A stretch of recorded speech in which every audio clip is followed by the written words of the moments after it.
Suena estacionk2.com. 25 minutos para las 12 del mediodía aquí en Estación K2 96.3 en octubre, 20 años en el dial. Ya sabes, la mañana al mediodía en este otoño que recién comienza.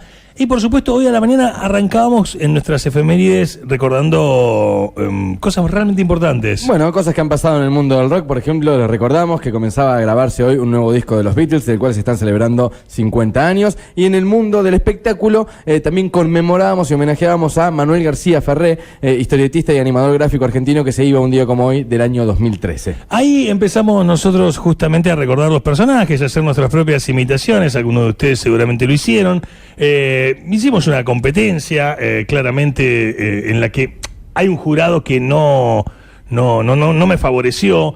Podemos decir que estabas en desacuerdo con el jurado que claramente avaló a Raúl como ganador. No te digo que me calenté como Messi después del partido con Chile y me gané 4 fechas de suspensión, pero yo hice seguramente un profesor Nebrú mucho mejor que el de Raúl. Larguirucho él estuvo bien, pero quedó ahí y dijimos... Te buscaste un jurado que tenga como un... Tiene que haber... más de qué sé yo, profesionalismo. Profesionalismo, historia y autoridad para después evaluarnos y ver si me voy a ganar esta gorra tan hermosa que tenés.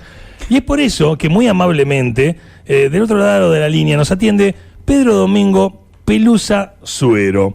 Pedro, muy buenos días, bienvenido al aire de K2. Hola, ¿cómo les va? Muy buenos días, ¿cómo están ustedes? Bueno, nosotros aquí estamos compartiendo mañanas de radio y bueno, como habrás escuchado hoy, haciendo cosas que tienen mucho que ver con tu historia, con tu trabajo, y te agradecemos que nos hayas atendido. Ah, bueno, me encantaría escuchar las voces que hicieron ustedes en el concurso. Bueno, Es que en una de las partes de la entrevista, Pelusa tenía que ver con eso, con que seas el jurado y vos determines quién te imita mejor tu voz, que es algo medio raro, ¿no? Dios mío, mirá qué laburo me dan. Me lo dijiste y me agarró así como un cagazo. Perdóname, ¿le podés pedir al operador que me suba el nivel? Porque los escucho muy bajitos. ¿Ahora nos escuchás mejor? Más o menos. A ver. Hola. Por ahí puede ser. Ahí vamos mejorando. Ahí tiene que ir mejorando. ¿Ahí puede ser? Sí, si me lo levantan un poquito más todavía, porque estaba muy, muy bajito. Bueno, fantástico. Ahí te lo van seguramente a corregir y para un poquito acá. Tenemos que tener buen audio y es importante eso. Ahí anda, fenómeno. Bueno, perfecto, ahí está. me alegra mucho. Vamos a contarle a nuestros oyentes la historia y justamente quién es Pedro Domingo Pelusa Suero. Por favor. Nació en 1938 en Buenos Aires. De niño jugaba con herramientas y se fabricaba y reparaba sus propios juguetes. Con el tiempo esa habilidad le permitió trabajar como reparador de guitarras en su pequeño taller casero. Fue músico sesionista. Ha trabajado, por ejemplo, con Chico Novarro, con Sartori Pesquer, con Américo Bellotto padre. Bueno, desde 1960 se dedica a la actividad de productor, músico, cantante de jingles y diseñador de voces para personajes de dibujos animados y de ficción. En 1966 diseñó un personaje humorístico con el seudónimo de Napoleón Pupi. Bueno, y desde la década del 60 hasta el presente su voz y su imagen ha estado en 6.000 piezas publicitarias de primer nivel y por supuesto es la voz que hoy hemos escuchado tanto homenajeando a García Ferré, que son las voces de la historieta de Super Hijitus. Le damos la bienvenida. Es una alegría tenerte con nosotros en el aire de la radio. La verdad que leer tu historia, ¿cómo era en aquellas épocas armar un personaje, grabarlo? Porque hoy con la computadora, no digo que sea fácil, pero seguramente es mucho más simple, ¿no? No vas a pensar. En realidad, es decir, hay trucos que se pueden hacer con la computadora que antes no se podían hacer, que son más sencillos. Pero siempre la voz trucada se nota. O sea, las voces naturales, las voces que la gente interpreta que salen de una garganta, tienen que salir de una garganta. Todavía las computadoras no llegaron a reemplazar al ser humano. O sea que de alguna manera, desde que yo empecé a trabajar en esto, que empecé a mis 14 años, tengo 79, el año que viene cumplo 80, fíjate vos. Sí. La forma de grabar es decir, los soportes o la manera de grabar era distinta, pero en realidad se tenía que hacer de la misma forma, ¿no? Y las tomas, por ejemplo, para en el momento en el que vos, más allá de un comercial, hacías ni hablar de una película, pero por ejemplo un dibujo animado, que había que sincronizarlo, había que hacer... nosotros la referencia que podemos tener es cómo se grababan los discos, ¿no? Con las cintas, la cinta abierta, a lo que ahora es la grabación digital. ¿Eso llevaba mucho tiempo? Bueno, en principio, voy a aclarar, en el dibujo animado, cuando se hace el dibujo animado, no cuando se dobla. Es decir, doblar el dibujo animado es porque ya el dibujo animado está hecho. Claro. Entonces hay que ponerle una voz, generalmente vienen con voces en japonés o en alemán o en inglés, sí. Entonces hay que ponerle la voz en castellano, entonces se dobla. Pero en el caso de hacer nuevo el dibujo, como en el caso de Hijitus o todos los dibujos que se hacen en Argentina, primero se graba y luego se dibuja, porque el largo de la palabra y la gestualidad de la palabra es la que determinan el dibujo posterior. Ah, o sea, era una especie de radioteatro, Pelusa, y después se le daba el gráfico. No entiendo. Era una especie de radioteatro, digo, y después se le aplicaba el gráfico. No, bueno, en el particular caso de Hijitus no, porque yo hice 16 personajes en esa tira. Claro. Y por lo tanto, yo primero grababa todo lo de Larguirucho, después todo lo de Neurus, después todo lo de... Para Pucho, 16 personajes. Más personajes, y después por compaginación se armaba el diálogo. Y justamente esa es una de las cosas medio mágicas que pasaban. O sea, yo trabajaba en conjunto con Néstor de Alessandro, que era el guionista, a la vez era la voz de Hijitus, a la vez era la voz de la bruja Cachabacha, pero él me dirigía y yo, por ejemplo, la mecánica era así, me daban el guión, sí. Por supuesto yo ya sabía lo que tenía que hacer en cuanto a la voz en sí. Yo hacía toma 1, toma 2 y toma 3.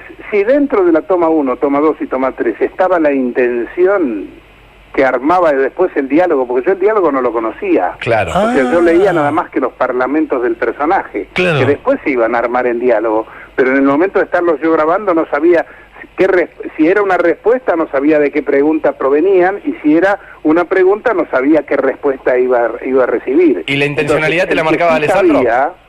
El que sí sabía era Néstor de Alessandro, que en la toma 1, toma 2 y toma 3 aceptaba, o ahí parábamos y él me explicaba, no, mirá, viene la cosa así, tenés que contestarlo de tal manera, claro. O sea, la gestualidad tiene que ser tal. Pero de esa manera laburábamos muy rápido.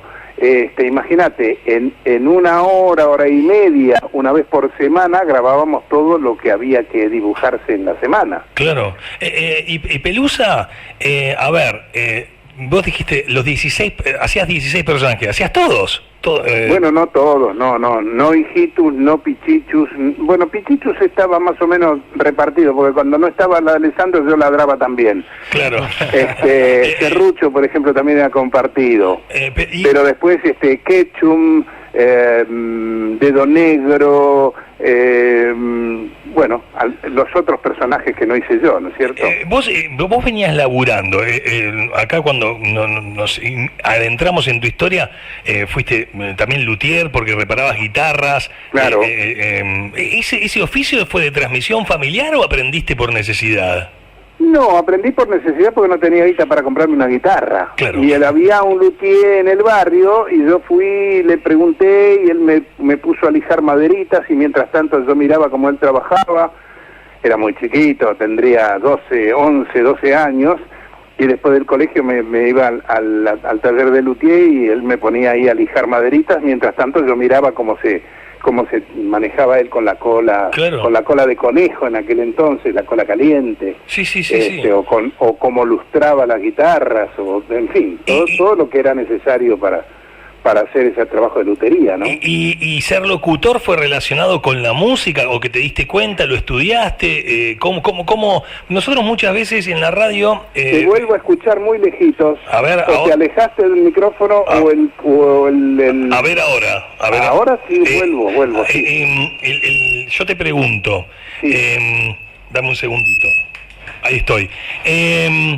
El ser locutor estuvo relacionado con la música, con una actividad artística. Claro, estabas ahí, te diste cuenta, estudiaste. Nosotros en la radio nos gusta mucho encontrar el origen de las historias y relacionarlas más cuando tienen que ver con lo que hacemos nosotros. Yo te cuento, en realidad mi primera vocación fue la música. Por lo tanto, por esa causa yo quería tener una guitarra. O sea que para poder tener una guitarra me hice luthier, pero en realidad lo que perseguía era poder tocar la guitarra.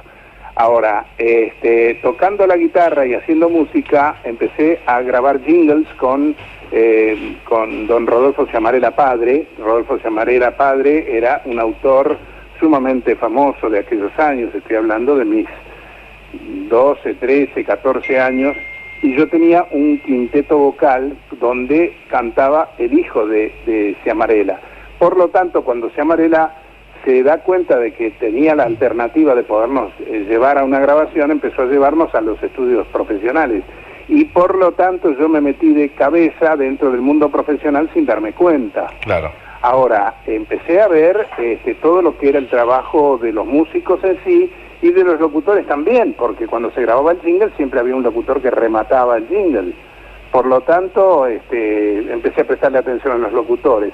Y por otra parte, mucho tiempo después, ya a mis 20 años, una cosa así, que yo ya era un productor de jingles, era necesario hacer bocetos para que los clientes supieran de qué estamos hablando antes de comprarlo. Y por lo tanto, como hacíamos un boceto, yo hacía la parte de locución y me aprobaban como locutor directamente. Claro. Y por lo tanto, yo salía al aire como el locutor del jingle.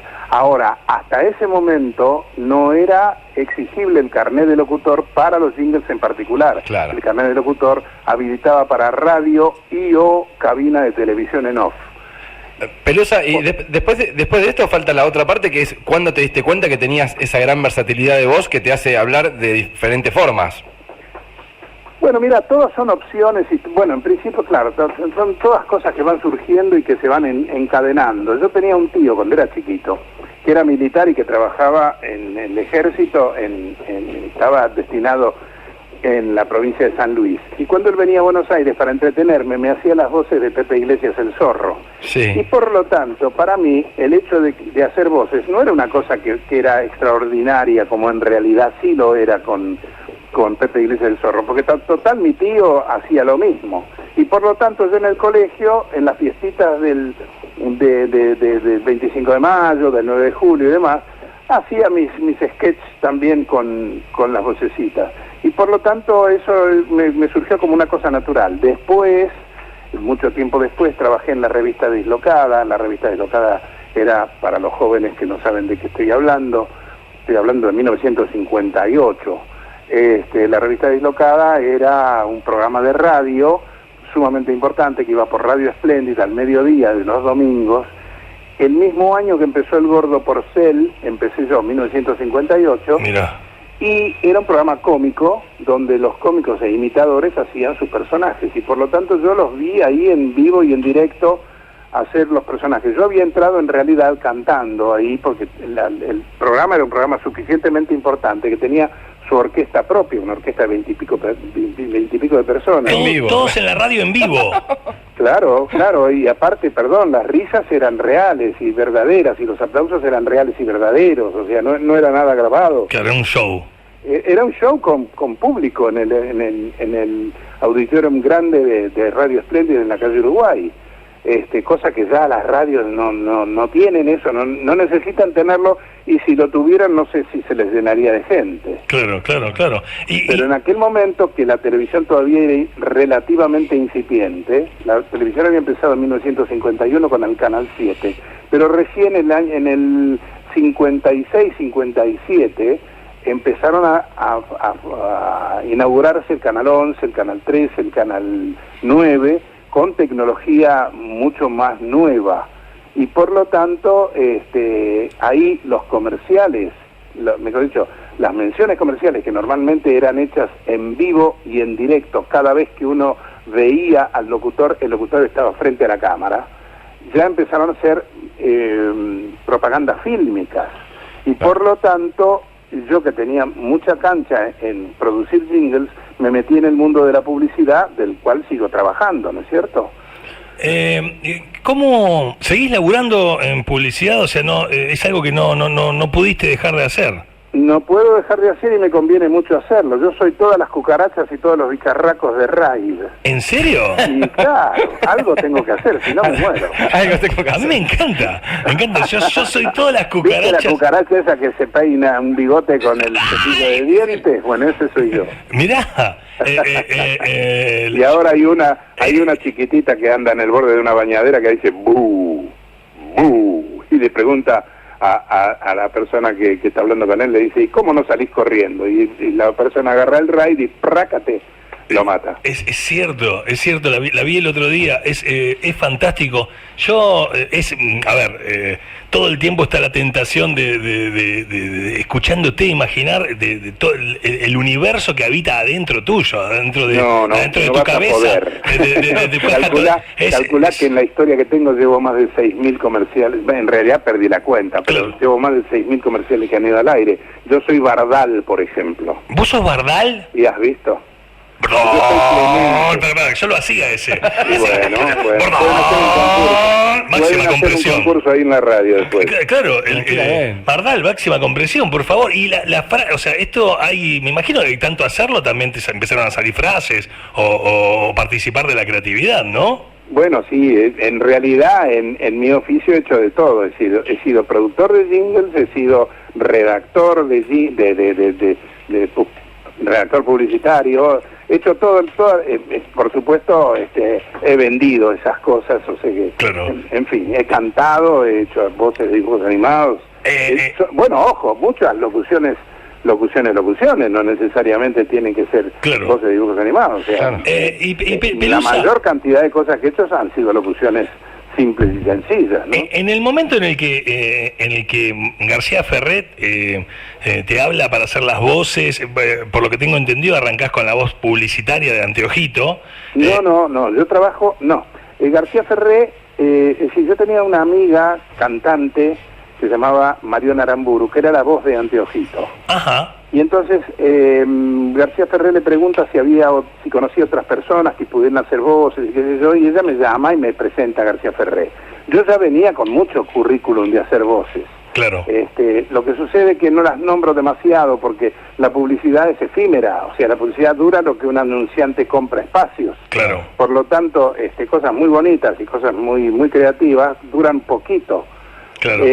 No es el caso particular de Raid, donde hace más de 45 años que soy todos los mosquitos, ¿viste? Claro. Pero, o el caso de Bardal, que la hice en 1972.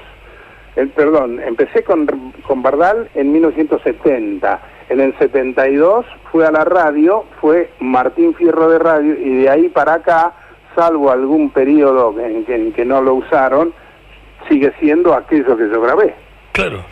También, repasando un poco de las publicidades, sos el Tigre Tony también, Pelusa. Soy el Tigre Tony. Mira, para los muy memoriosos, que por ejemplo, te voy a nombrar una publicidad que la hice en blanco y negro cuando todavía la televisión no era famosa, pero para los señores añosos o las señoras añosas que están escuchando, yo era la voz de Takayama Mentiloso. Si hay alguno que tiene unos añitos se va a acordar de lo que estoy hablando. Soy el Diablito de Orbis. El Diablito de Orbis, con la botonera. Orbis se está sonriendo acá. Soy el Indio de la Gotita, soy el Tigre Tony de las Azucaritas Kellogg. El Indio de la Gotita era para lo que la gotita cosas. Pega, nada, lo despega. Y el Indio, que me acuerdo que era muy gracioso.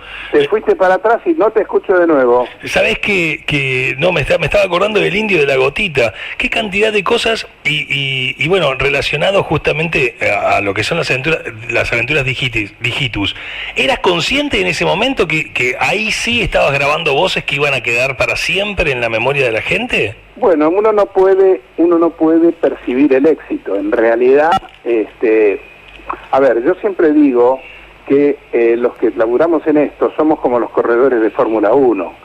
En la largada, hasta el que llega último pretende ser el primero y pretende tener éxito, con lo cual el éxito es una cosa que es implícita en nuestro trabajo. Claro. ¿No es cierto? O sea, nosotros trabajamos para tener éxito, porque si no tenemos éxito no podemos seguir trabajando. Claro. Con lo cual, todas las cosas las hacemos a conciencia, a total conciencia. Por lo tanto, cuando empezamos a trabajar con García Ferrer, por supuesto no podíamos percibir el éxito que tuvo. Lo que sucede es que particularmente García Ferré fue un enorme, impresionante empresario que por su vocación de dibujante hizo que el dibujo animado pudiera tener una relevancia muy particular. Date cuenta que García Ferré es la única persona que ha hecho 6 largometrajes.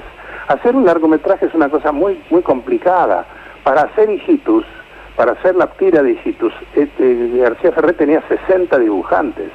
Para hacer los largometrajes, para hacer, por ejemplo, Manuelita, fueron 90 dibujantes trabajando, para poder llegar en 1 año y medio a presentar la película. Claro. Toda la gente piensa que el dibujo animado es un señor con un lapicito y unas acuarelitas, Claro. que se siente, dibuja y más o menos le pone una voz que por ahí la hace él. No, no es así.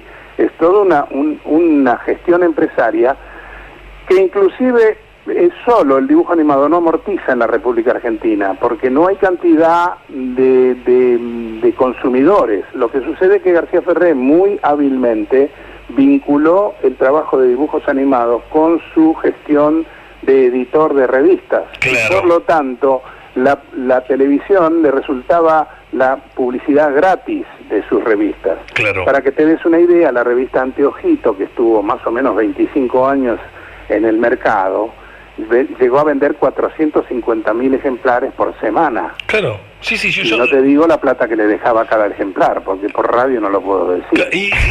Algo, te lo cuento por teléfono y te asustás. Claro. Y bueno, pero ¿sabes qué? Yo pensaba, ¿no? En un momento que cuando te escuchaba, se pagaba bien ese laburo, vos podías vivir bien, por ejemplo, porque hay muchos oficios que con esto de la tecnología han ido, no sé si desapareciendo, pero han sido devaluados en su remuneración. Vos sí, o han sido reemplazados, ¿no es cierto? Pero no, en el caso particular, bueno, no vayas a pensar que es todo es un lecho de rosas, ¿no es cierto? Claro. Es un lecho de Juan Manuel de Rosas, en realidad. No es tan fácil. Pero bueno, es decir, la lucha es continua y por otra parte, como mi oficio es una cosa que parece que es fácil, porque parece que es fácil poner la voz finita o la voz gruesita y que con eso alcanza. Hay mucha gente que se mete y pretende competir.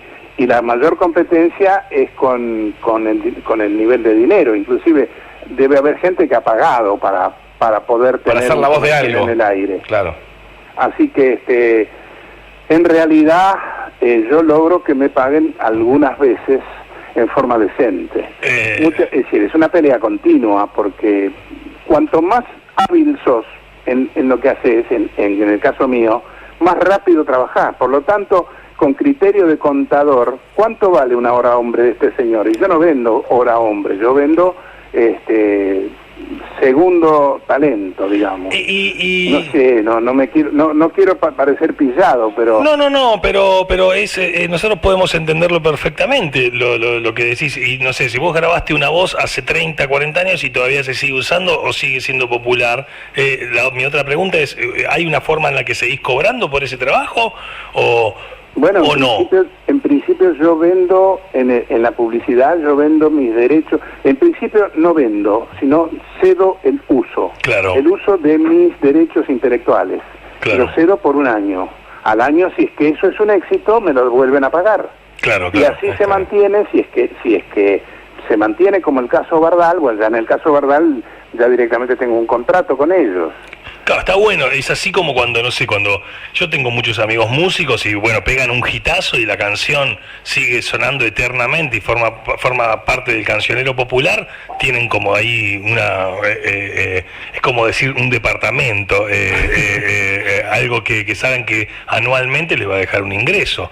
Sí, evidentemente. Bueno, en el caso particular de la música existe SADAIC, claro, que recauda para los autores todas las veces que se reproduce la obra, se recauda una moneda, pero esas monedas vienen de muchos lados, por lo tanto, sí, finalmente se traducen en una cifra que en algunos casos es muy sabrosa y en otros casos por lo menos ayuda a vivir.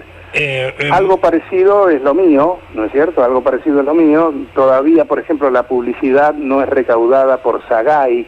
SAGAI viene a ser el SADAIC de los actores, pero sí las cosas artísticas como Hijitus o como otras cosas que yo he hecho en toda mi historia, siguen dándome un pedacito de dinero, de alegría. Bueno, cada 3 meses cobro. Está muy bien. Nosotros con Raulo y Adrián, acá mis compañeros, queremos... y ante todo con mucho respeto. Con mucho respeto, pero nos gustaría ir incursionando, entonces tal vez podemos ir haciendo voces y vos decirnos si tenemos alguna chance o no. Madre santa, no quiero ser malo, ¿viste?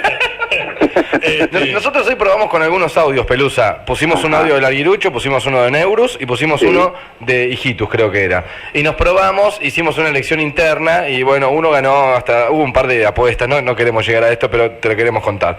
Dale. ¿Podríamos jugar a que vos hagas una voz y que nosotros te imitemos? Intentar imitarte, porque a mí me da medio cagada. O sea, yo no quiero que roce la falta de respeto, Pelusa.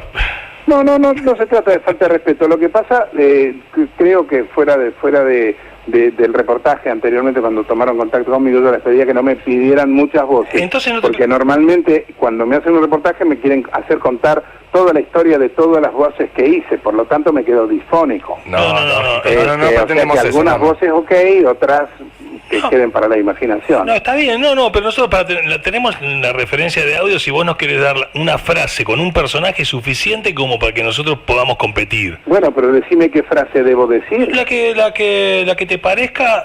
¿Con qué personaje podemos hacerlo? Yo creo que Larguirucho puede llegar a estar muy Arrancamos con Larguirucho si querés. Bueno, dale.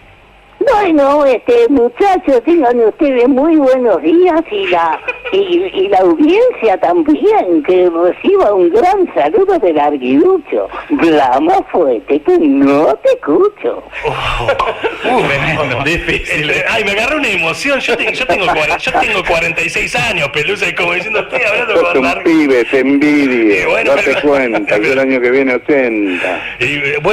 Pero así me fue como una cosa, me llevó es hablar por teléfono con Larguirucho, es muy emocionante.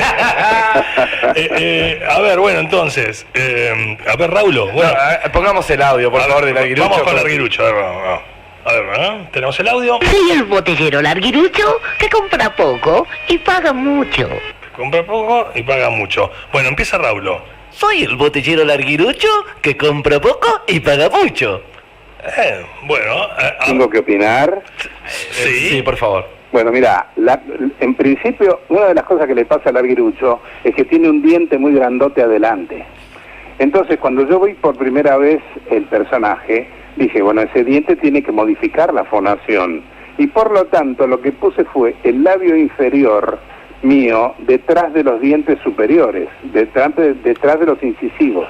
Entonces, si yo hablo con mi voz natural, como lo estás escuchando ahora, pero pongo mi labio detrás de los dientes, ya hay una modificación que se parece al Larguirucho. Pero al Larguirucho lo que le sucede es que tiene un marote medio dado vuelta. Entonces, si vos le agregás la tala del Larguirucho a la voz, al asunto del labio inferior, te va a salir la voz del Larguirucho, ¿entendés? Me gusta, es un coaching. Soy el botellero Larguirucho que compra poco y paga mucho. Bueno, tenés que practicarlo, pero estás en el camino. Vamos, mirá qué tip impresionante, me encantó. ¿Con cuál más podemos saber? Me encanta, un poquito más necesito. Uno más, un personaje más le pedimos. Uno más. Con Neurus. Un Neurus. Pero después no van a poder hablar más en la radio. Bueno. ¿Te costaba mucho Neurus, Pelusa? No. Digamos, para la garganta es malo, uno que lo hace de forma poco profesional, ¿no? Tenés que darte cuenta que tengo, por suerte, realmente una garganta extrañamente que se mantiene en el tiempo, porque siendo un tipo de 79 años va a ser una... Ojo, cuando yo hice Neurus, hace más de 35, casi 40 años, 1970. Así que date cuenta que lo que estaba haciendo allá, lo más o menos lo puedo hacer ahora, con muy pocas variantes, pero se ha mantenido bastante bien. Sí, no. Así que ahora te voy a decir, por ejemplo, cásate, no retonto. Uy, pero me digo, a ver. Ahora te voy. Dame el tip. A ver, ¿cómo podemos intentar hacerlo? ¿Cómo haces esto? Retonto. retonto. Cállate retonto, me encanta para aprenderlo a usar bien ese. Para cortar. Aparte, para decirle a un locutor eso, por ejemplo, la vez pasada, te cuento una pequeña historia, cuando a García Ferré lo nombran personalidad destacada de la cultura en la legislatura, estaba el que actualmente es el intendente, y entonces no sé qué cosa, me hace subir García Ferré y me hace hacer personajes. Entonces, este hombre empieza a dialogar conmigo y en un momento dado le digo, bueno, cállate, retonto. Porque claro, si no le digo esto, el personaje pierde su esencia, ¿no? Claro. Así que dice callar al actual intendente. Bueno, está bueno lo de ocultarse detrás del personaje, ¿no? Y sí, es porque nos agarra, debe ser como una cosa inevitable que te agarra la gente que le dice, ay, ¿por qué yo? Y te quiere contar su anécdota con el personaje o su historia o su relación. Uno un día que medio cruzado está bueno para sacar a tu neurus interior. Claro, bueno, es que justamente una de las cuestiones que lográbamos con García Ferré es que los personajes fueran exactamente el colmo. Bueno, en el dibujo animado siempre los personajes son el colmo de la maldad, y el colmo de la tontera, el colmo de la simpatía, el colmo de la dulzura, cosa que uno normalmente no llega al colmo, pero tener esa imaginación de cómo sería el colmo del malo. Cuando García Ferré me planteó hacer Neurus, era la maldad pura, la maldad máxima, la maldad en esencia. Sí, malo por porque lo tanto, me gusta. yo empezaba siempre, era como un terremoto, la maldad le bullía desde adentro, empezaba...